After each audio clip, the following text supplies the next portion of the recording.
La unidad del Padre y del Hijo. Lucas capítulo 9 versículo 37 al 43 dice: en el nombre del Señor Jesús. Al día siguiente, cuando descendieron del monte, una gran multitud les salió al encuentro. Y he aquí un hombre de la ciudad clamó diciendo: Maestro, te ruego que veas a mi hijo, pues es el único que tengo. Y sucede que un espíritu le toma y de repente da voces y le sacude con violencia y le hace echar espuma. Y estropeándole a duras penas, se aparta de él. Y rogué a tus discípulos que le echasen fuera y no pudieron. Verso 41, respondiendo Jesús dijo: oh generación incrédula y perversa, ¿hasta cuándo he de estar con vosotros y os he de soportar? Trae acá a tu hijo. Verso 42, y mientras se acercaba el muchacho, el demonio le derribó y le sacudió con violencia. Pero Jesús reprendió al espíritu inmundo y sanó al muchacho y se le devolvió a su padre. Verso 43, y todos se admiraban de la grandeza de Dios. Aquí es donde los quiero llevar, amados servidores voluntarios, discípulos y servidores en congregaciones, fundaciones y todo tipo de entidad que trabaja en la labor social. Aquí tenemos la unidad del Padre y del Hijo en la labor social. Es donde nos queremos enfocar en el verso 43. Y todos se admiraban de la grandeza de Dios. Notemos algo muy importante. Aquí hay en este texto bíblico la sanidad realizada por el Señor Jesús, del verso 37 al 42 del capítulo 9 de Lucas.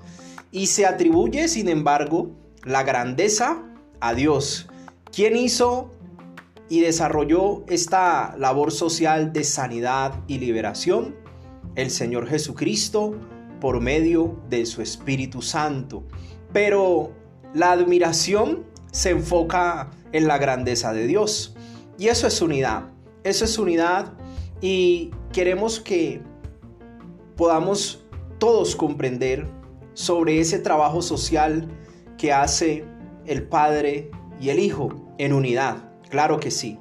Entonces dice: comparar la estrecha relación entre la gloria del Hijo y la del Padre. Vamos a comparar la estrecha relación, esa asociación, esa sociedad, esa unidad entre la gloria del Hijo y la del Padre. Entonces retrocedamos por un momento ahí mismo en el capítulo 9 de Lucas, verso 26, que dice: en el nombre del Señor Jesús, dice: porque el que se avergonzare de mí y de mis palabras, de éste se avergonzará el Hijo del Hombre cuando venga en su gloria y en la del Padre. Mire que habla del Hijo del Hombre cuando venga en su gloria y en la del Padre y de los santos ángeles.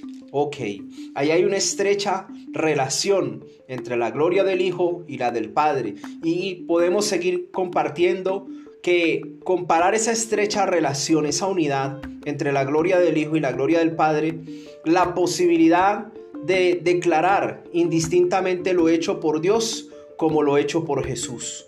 Vamos a mirar esa posibilidad de declarar indistintamente lo hecho por Dios como hecho o realizado por el Señor Jesús. Vamos entonces al capítulo 8 de Lucas, versículo 39, que dice: en el nombre del Señor Jesús. Dice: vuélvete a tu casa y cuenta cuán grandes cosas ha hecho Dios contigo.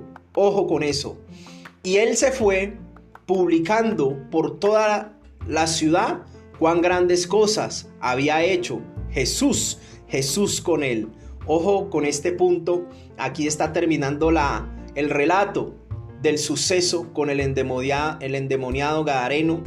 en el verso 39 del capítulo 8 de Lucas. Se lo voy a volver a compartir. Verso 39. Vuélvete a tu casa y cuenta cuán grandes cosas ha hecho Dios contigo. Ahí el Hijo estaba glorificando al Padre, estaba honrando al Padre, dándole la gloria al Padre, mas sin embargo él se fue publicando por toda la ciudad cuán grandes cosas había hecho Jesús con él. Excelente, porque vemos cómo la unidad entre el Padre y el Hijo es totalmente manifiesto en la palabra de Dios. Esa unidad es maravillosa, la del Padre y la del Hijo.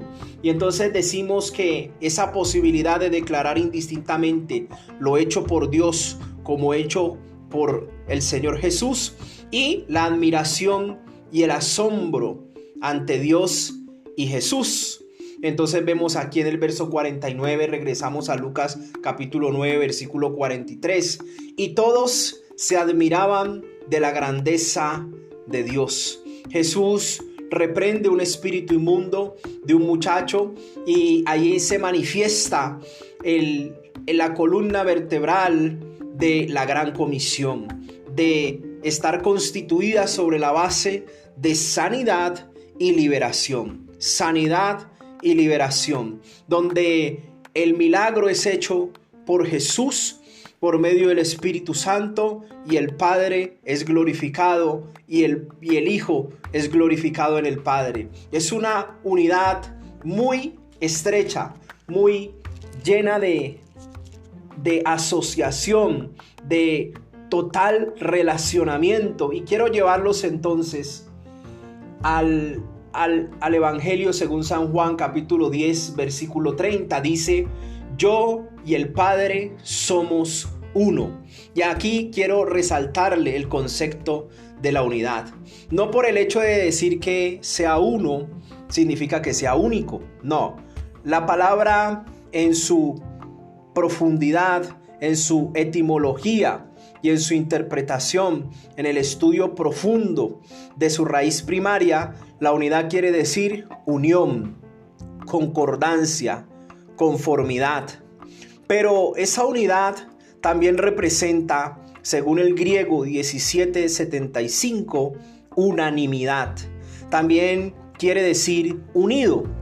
Y en la palabra del hebreo de Deuteronomio 6:4, del hebreo 2:59, ciento significa uno, significa ciento, uno, común, 11, todo, un décimo. Entonces mire que el concepto de unidad, de uno, de único, es muy amplio en este sentido. No es lo mismo uno que único, no es lo mismo unidad que único. No, son palabras diferentes, son significados diferentes. Por eso se lo describí en la unidad y uno como unanimidad.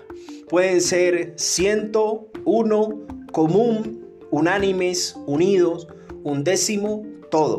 Y aquí en el capítulo 10 de Juan dice el verso 30: yo y el Padre uno somos. Es declaración del Señor Jesús radical sobre la unidad del Padre y del Hijo, es decir, una entidad. Es decir, Jesús remite esa confesión básica del judaísmo, cuya primera palabra de Deuteronomio 6:4 que les hablaba ahora, en el hebreo, en definitiva Jesús se identifica con Dios como el Padre y el Hijo son uno. Y dice: por eso los judíos toman piedras para matarlo, en el versículo siguiente, en el verso 31. Luego se afirma que la unidad de Jesús con el Padre será la base de la unión entre sus seguidores. Juan capítulo 17 versículo 22, asimismo como en Juan 1:1. Aquí también se presentan los elementos fundamentales de la doctrina de la Trinidad. Yo y el Padre implica más de una persona de la deidad, pero uno somos. Implica que Dios es uno y no único. Entonces seguimos mirando en Juan capítulo 14, Juan capítulo 14, versículo 8, donde Felipe le dice al Señor Jesús, dice verso 8 del capítulo 14 del Evangelio según San Juan: Felipe dijo: Señor, muéstranos al Padre y nos basta. Y Jesús le dijo: ¿tanto tiempo hace que estoy con vosotros y no me has conocido, Felipe? El que me ha visto a mí, ha visto al Padre. ¿Cómo pues dices tú, muéstranos al Padre? ¿No crees que yo soy en el Padre y el Padre en mí? Las palabras que yo hablo no las hablo por mi propia cuenta, sino que el Padre que mora en mí, Él hace las obras. Entonces mire la gran pregunta: ¿no crees que yo soy en el Padre y el Padre en mí? Muy buena pregunta de este versículo 9, donde yo soy en el Padre, dice el Señor Jesús, y el Padre en mí. Aunque hay una completa y mutua comunión entre el Padre y el Hijo, ambos son personas bien definidas de la Trinidad, al igual que el Espíritu Santo, y las tres constituyen un solo ser en tres personas. Listo, entonces quiero compartirle también Juan capítulo 17, versículo 21, para que sigamos mirando estos hallazgos sobre la unidad entre el Padre y el Hijo. Y dice: para que todos sean uno. Verso 21 del capítulo 17 del Evangelio según San Juan. Para que todos sean como uno. Para que todos sean uno, dice la Escritura. Como tú, oh Padre, en mí y yo en ti. Que también ellos sean uno en nosotros. Para que el mundo crea que tú me enviaste. Es muy importante comprender esta unidad mediante la cual la Trinidad desarrolla su labor social de la expansión del reino de los cielos, para que todos sean uno, respecto a la unidad que Jesús pide y enseña y ejemplifica con el Padre, y que quiere que entre sus seguidores, discípulos, los creyentes, sean uno como lo es el Padre y el Hijo. Se refiere a una unión espiritual con Dios y también a la comunión personal que resulta de dicha unión. Y seguimos mirando el verso 23 de ese mismo capítulo 17. Dice también: yo en ellos, hablando de la unidad, dice versículo 23 del Evangelio según San Juan, capítulo 17: yo en ellos y tú en mí, para que sean perfectos en unidad, en unánimes, para que haya un mismo sentir como lo hubo en Cristo Jesús. Se lo voy a repetir: yo en ellos y tú en mí, para que sean perfectos en unidad, para que el mundo conozca que tú me enviaste y que los que has amado a ellos como también a mí me has amado. Entonces, yo en ellos y tú en mí, para que sean perfectos en unidad. Vamos a trabajar en unidad. Vamos a trabajar para que el amor de Dios se perfeccione en nosotros. Esos son elementos esenciales de la unidad, que son precisamente el amor y la comprensión. El amor y la coordinación, que nosotros podamos funcionar en cada labor que hagamos a través del ejemplo del Padre y del Hijo, que se fundieron en uno para servir a la humanidad, para amar a la humanidad y extender el reino de los cielos aquí en la tierra, y asimismo consumar ese plan de salvación en total unidad. Y nos ejemplifica eso nuestro Maestro Señor Jesucristo, para que sus servidores voluntarios, los discípulos que seguirían sus pisadas, miraran ese ejemplo de unidad, ese ejemplo de unanimidad, para que todos nosotros trabajemos como un solo cuerpo, bien coordinados por medio de sus coyunturas, pero que aunque somos muchos miembros, somos un solo cuerpo, que trabaja para el mismo cuerpo, aunque tenemos diversidad de dones, de habilidades y talentos, somos uno en Cristo Jesús. Que Dios te bendiga, que Dios te guarde, que Dios multiplique en ti el conocimiento de Él y de nuestro Señor Jesucristo, para la gloria y honra del Padre que está en los cielos. Amén y amén.